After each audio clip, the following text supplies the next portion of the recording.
사랑합니다.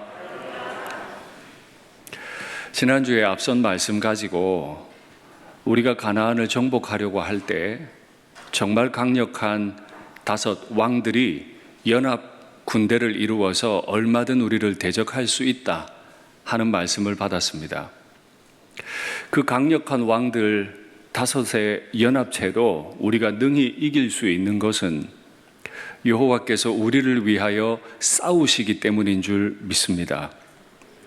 여호와께서는 우리를 위해 싸우시기 위해 당신께서 정해두신 규칙, 해와 달의 모든 속도까지도 바꾸어 가시면서까지도 우리를 도우셨고 우리를 위해 싸워 주셨습니다.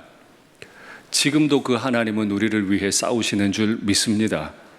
이 죄 많은 인생을 구원하시기 위해 예수님은 유혹에 넘어가지도 않으시고 끝까지 그 십자가를 견디심으로 우리를 구원하신 온유하신 주님이신 줄 믿습니다. 이제는 가나안 남부 전쟁이 끝이 났습니다. 북부 전쟁도 끝이 났습니다. 아직 정복되지 않은 땅이 몇몇 곳 남아있긴 하지만 여호수아가 각 지파별로 땅을 다 분배하고 그 지파에 아직 정복되지 않은 땅은 그 지파가 알아서 정복하는 걸로 했습니다. 요단 동편 다 분배됐습니다. 이제 요단강 서편 지역도 분배합니다. 가장 먼저 분배받은 지파는 유다 지파고 그 유다 지파 안에 갈렙이 있습니다. 제가 갈렙의 입장이 되어서 한번 생각해 봅니다. 45년 전에 모세가 자신을 정탐꾼으로 보냈을 때 그때 그리고 45년이 지난 지금 그 땅을 바라보고 그 땅이 자신에게 주어지는 걸 보면서 갈렙의 마음은 어떠했을까? 45년 만에 이 일을 이루신 우리 하나님을 바라보며 이 갈렙의 마음은 어떠했을까? 45년 전에 갈렙은 어떤 일을 행했죠? 모세가 12명의 정탐꾼을 보냈는데 10명의 정탐꾼의 보고와 자신과 여호수아 단 2명의 정탐꾼의 보고가 완전히 달랐습니다. 10명은 뭐라고 보고했죠? 그 땅 자손은 아낙 자손이어서 목이 굵고 키가 큽니다. 그 땅은 또 얼마나 안 좋은지 그 땅을 사는 거민들을 삼키는 땅입니다. 그러니 우리가 전쟁하러 들어가 봐야 그 가나안 사람들 눈에 우리는 메뚜기처럼 보일 겁니다. 그러므로 결론은 가나안으로 가지 말고 애굽으로 돌아가는 게 맞습니다. 아주 현실적인 보고를 했습니다. 이제 여호수아와 갈렙이 보고합니다. 아닙니다. 그 땅은 젖과 꿀이 흐르는 아주 좋은 땅입니다. 여호와께서 여기까지 우리를 인도하셨으니까 앞으로도 인도하실 겁니다. 이미 그 땅의 보호자 노릇하는 우상은 다 끝났습니다.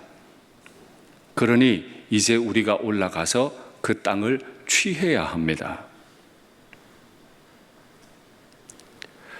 가만히 묵상하면 많이 두려운 이야기입니다. 한날 한시에 한 공간을 봤습니다. 완전히 반대로 보고합니다. 저와 여러분들의 눈에 가나안은 정복할 땅입니까? 정복 못할 땅입니까? 우리는 늘 이 선택의 기로 앞에 놓여 있습니다. 가만히 보면 10명의 정탐꾼은 지극히 현실적으로 정확히 파악했습니다. 어떤 면에서 그 말이 들을 만한 말 같아요. 여호수아와 갈렙이 믿음으로 보고한다는 건 때로 좀 황당하고 너무 이상적인 이야기인지도 모릅니다. 그러나 그 결과를 우리는 다 알고 있습니다. 갈렙이 어떤 마음으로 이런 이상적인 보고를 했을까요? 말씀 한번 확인하시죠. 내가 성실한 마음으로 그에게 보고하였고 나와 함께 올라갔던 내 형제들은 백성의 간담을 높게 하였으나 내가 사역한 결과 선한 결과가 나올 수도 있고, 내가 사역한 결과 마음이 물같이 다 녹아내리게 만들어 버릴 수도 있습니다. 나는 내 하나님 여호와께 충성하였으므로. 성실했습니다. 충성했습니다. 그러나 성실과 충성이, 열정이 반듯해야 합니다. 얼마든 사람들은 자기 생각에 열정을 낼 수 있습니다. 10명의 정탐꾼도 열심히 돌아다니고 열심히 확인했을 거예요. 그러나 결과는 달라졌죠. 제가 간혹 우리 교역자들에게 아주 강하게 주장하는 바가 있습니다. 동역자들보다 내 부서를 소중히 여기면 안 된다. 동역자들보다 내 교구를 소중히 여기면 안 된다. 동역자들보다 내 설교를 소중히 여기면 안 된다. 동역자를 희생시키거나 동역자를 뒤로 미루고 하는 열정은 야망일 가능성이 매우 많기 때문입니다. 담임 목사도 이 자리에 서서 얼마든지 열심히 하지만 얼마든지 야망을 가지고 행동할 수 있습니다. 성도들도 교회 안에 열정을 가지고 사역하지만 마음속에 하나님과 관계없이 자기 열정, 자기 야망 가지고 얼마든 교회 생활 할 수 있습니다. 그래서 제가 우리 교역자들에게 이런 예를 듭니다. 가령 유년부와 초등부는 다 같은 초등학교에 있습니다. 그런데 유년부 사역자나 유년부 선생님이 아이디어가 굉장히 좋아요. 그래서 너무 멋있게 해냈어요. 근데 초등부가 그 내용을 모르고 있어요. 그러면 그날은 제가 매우 노합니다. 아주 심하게 혼을 냅니다. 우리는 부서를 키우려고 부름받은 사람들이 아니에요. 일산교회 담임 목사는 일산교회 키우려고 부름받은 사람이 아니에요.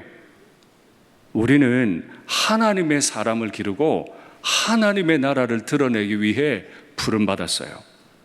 그러면 유년부 사역자에게, 유년부 선생님에게 좋은 아이디어를 주셨으면 이걸 빨리 나눠야죠. 우리 부서 이렇게 할 건데 목사님 부서는 어떻게 생각하세요? 서로 격려해서 가장 아름다운 결과를 내야 되는 거죠. 꼭 기억하세요. 충성과 야망은 비슷하게 생겼는데 결과는 완전히 다르게 나타나요. 내 사역의 결과가 천국일 수도 있고 지옥이 될 수도 있습니다. 그날 여호와께서 하나님의 사람 모세에게 나와 당신에 대하여 말하신 일을 당신도 아시는 바라. 45년 동안에 있었던 일들을 가만히 떠올렸던 갈렙이 여호수아 앞에 나왔습니다. 45년 지기예요. 당신이나 나나 참 45년 전에 성실하고 충성스럽게 보고했는데 그 보고를 들으신 하나님이 모세에게 하신 말이 있죠. 뭐라고 하셨는지 말씀 확인하시죠. 그러나 내 종 갈렙은 그 마음이 그들과 달라서, 그 10명과 달라서 나를 온전히 따랐은즉 그들은 그들의 지혜를 온전히 따랐고 여호수아와 갈렙은 하나님을 온전히 따랐은즉 그가 갔던 땅으로, 못 들어간다는 그 땅으로, 누군가는 젖과 꿀이 흐른다고 했던 그 땅으로 내가 그를 인도하여 드리리니 그의 자손이 그 땅을 차지하리라. 똑같은 공간에 갔어요. 똑같은 걸 봤어요. 결과는 달라졌습니다. 모세가 갈렙에 대해 뭐라고 말했는지 한번 확인하시죠. 네가 나 모세 하나님 여호와께 충성하였은즉 네 발로 밟는 땅은 영원히 너와 내 자손의 기업이 되리라. 지금 모든 정탐꾼들이 가데스 바네아에 서 있습니다. 정탐을 마치고 왔습니다. 그런데 그 가데스 바네아 땅이 10명에게는 심판의 땅, 죽음의 땅으로 바뀝니다. 그리고 단 2명에게는 약속의 땅, 기업을 받는 땅으로 바뀝니다. 우리는 지금 한날 한시에 일산교회 본당에서 예배드리고 있습니다. 우리 중 누군가는 심판을 경험할 수 있습니다.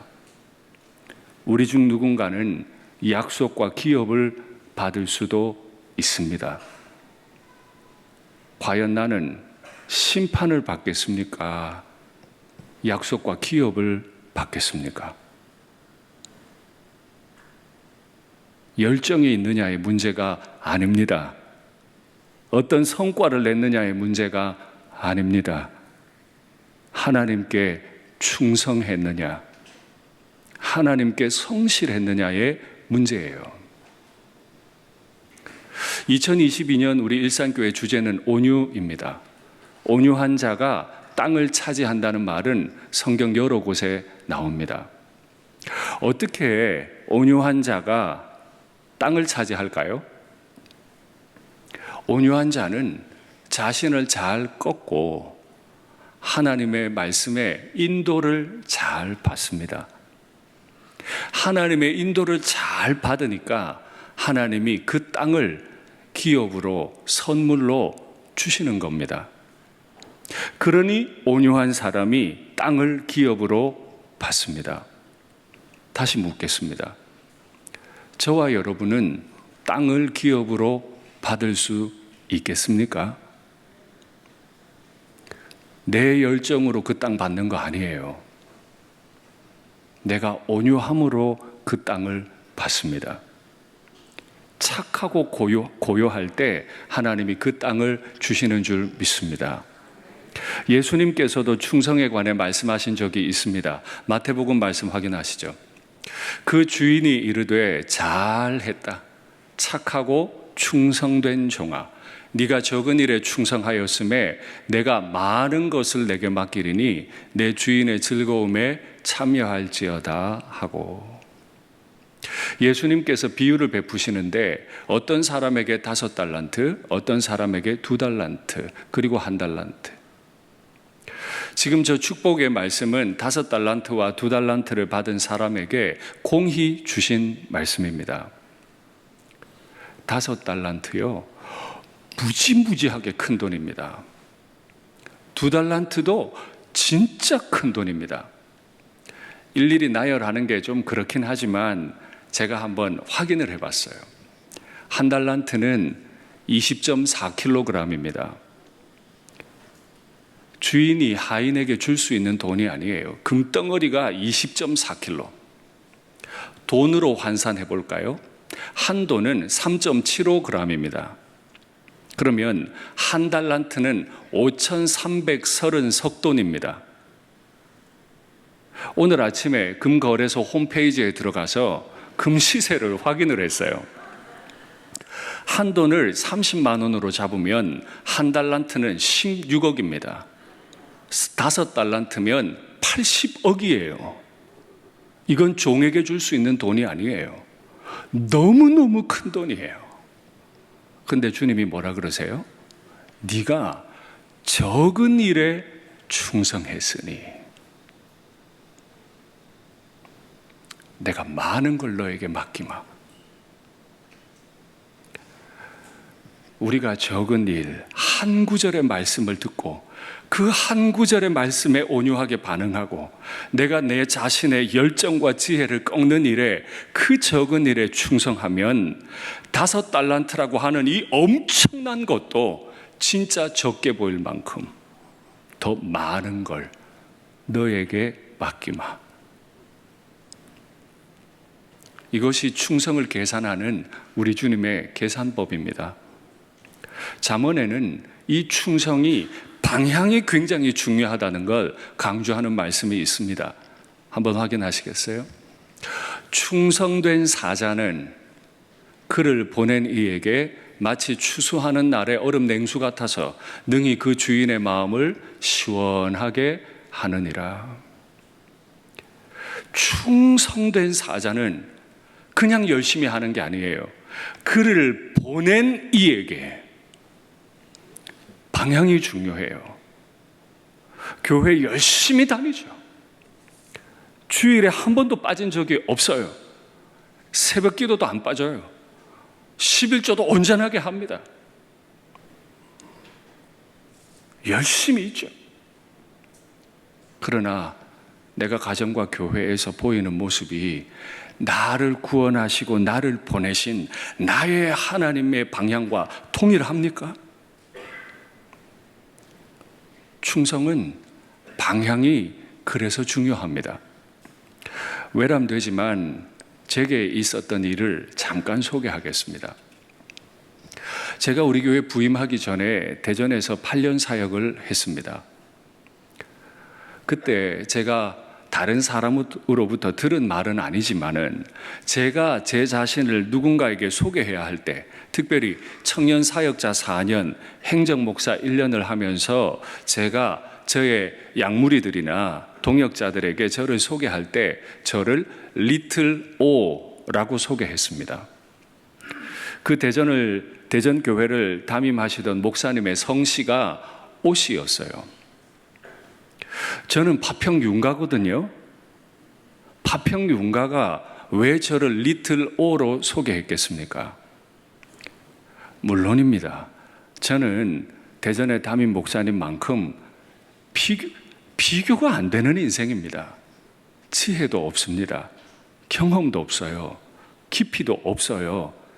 그러나 제가 저를 리틀 오라고 소개했던 이유는 청년들이나 동역자들이 내게 다른 걸 기대하지 않도록 나를 여기 부르시고 사역의 자리를 내주신 건 담임 목사님이기 때문에 나는 담임 목사님의 뜻을 이룰 거다. 나를 윤 목사로 이해하지 마라. 나는 리틀 오다. 외람된 얘기를 들려드렸는데요. 충성이란 그런 거죠. 내 열정 가지고 내 색깔 내고 내 목소리 내는 건 누구든 다 합니다. 그건 야망 있는 사람들일수록 더 잘합니다. 그러나 진짜 충성은 방향이 정확해야 합니다. 누가 나를 여기에 불렀는지, 누가 나를 파송했는지 정확히 방향을 이해하는 것이 진짜 충성인 줄 믿습니다. 이스라엘 백성들이 광야에서 방황했던 그 45년 동안 여호와께서 나를 생존케 하셨나이다. 누군가는 똑같은 공간을 살았는데 누군가는 방황하다 죽었어요. 누군가는 견고하게 붙잡힌 인생을 살았습니다.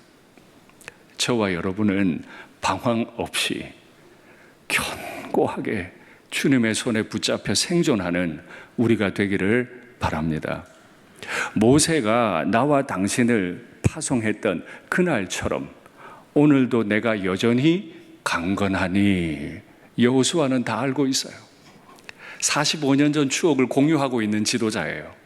그 지도자에게 가서 오늘도 그때처럼 내가 여전히 강건합니다.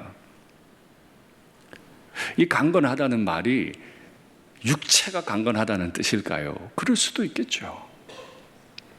제가 문득 이런 생각을 해봤어요. 이 갈렙을 영화 주연으로 세운다면 이 주인공은 어떤 모습이면 좋을까? 어깨가 쫙 벌어지고 수염이 많이 나고 얼굴은 까맣게 그르고 온 몸에 말근육이 넘치고 목소리는 얼마나 강력한지 그 사람을 제가 배우로 세울까? 과연 그럴까요? 저는 그렇게 안 할 것 같아요. 몸은 좀 그저 그래도 눈빛이 강한 사람, 눈이 살아있는 사람, 기도의 눈물을 철철 흘리는 장면을 그 영화 속에 넣을 것 같아요. 하나님의 은혜를 깨닫고 눈물을 많이 흘리다가 일어났는데 가나안 땅을 바라보는 눈에서 빛이, 안광이 막 나오는 사람. 육체도 강건하지요. 마음도 그때와 같이 청년의 기백이 있는 거죠.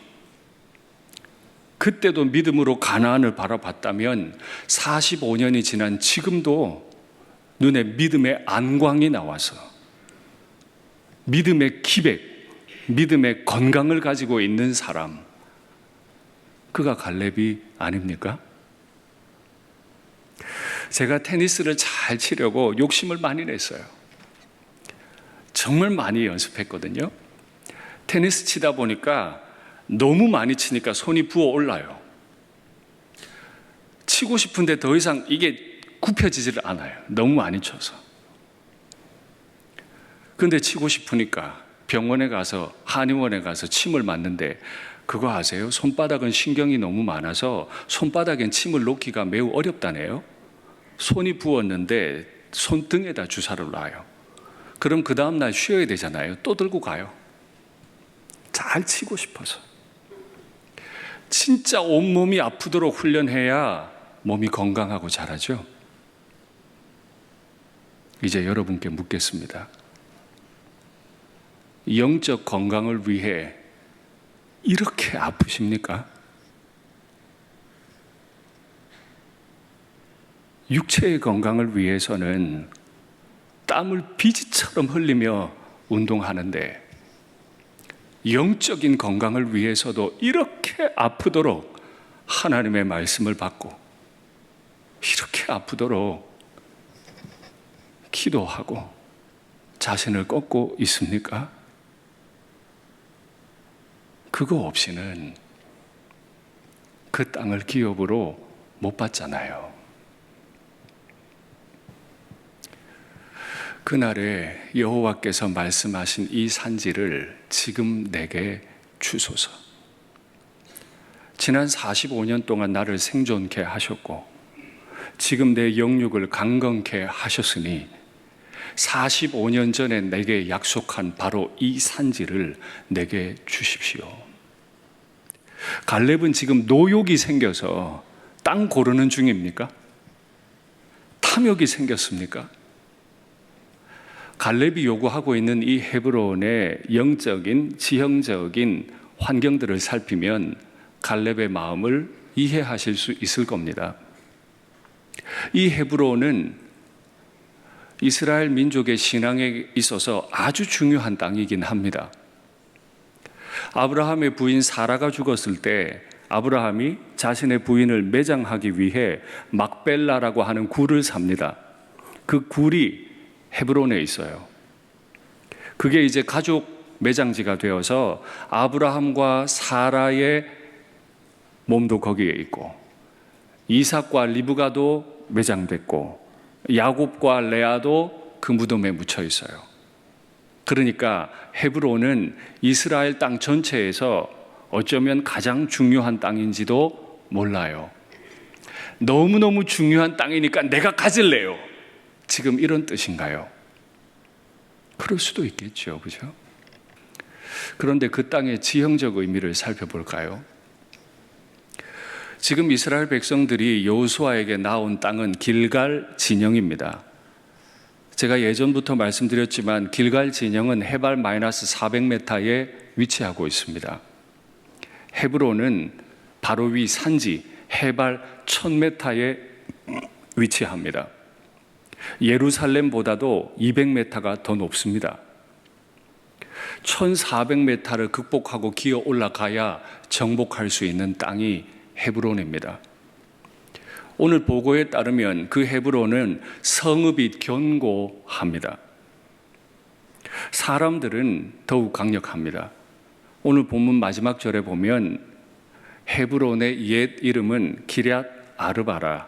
아르바는 아낙 자손들 가운데도 가장 큰 사람이었더라. 45년 전에 가나안에 가면 안 되는 이유를 설명할 때 아낙 자손이 있기 때문이라 그랬어요. 지금 갈렙이 달라고 하는 땅 헤브론은 아낙 자손들 중에 가장 큰 사람들이 모여서 사는 땅이에요. 정복이 쉬울까요? 어려울까요? 그 땅을 취할 이유가 있습니다. 그러나 그 땅을 취하기는 매우 어렵습니다. 어떤 사람이 그 땅을 취할까요? 오늘 본문에 보니 이는 그가 여호와를 온전히 쫓았습니다. 45년 전에 정탐을 할 때나 45년이 지난 노인이 되어서 지금 그 땅을 정복할 때나 우리에게 있어야 할 건 우리의 주인이신 하나님, 우리의 주인이신 예수님, 그분 앞에 나를 꺾고 온유해져서 그분만을 온전히 쫓는 것인 줄 믿습니다. 말씀을 맺겠습니다.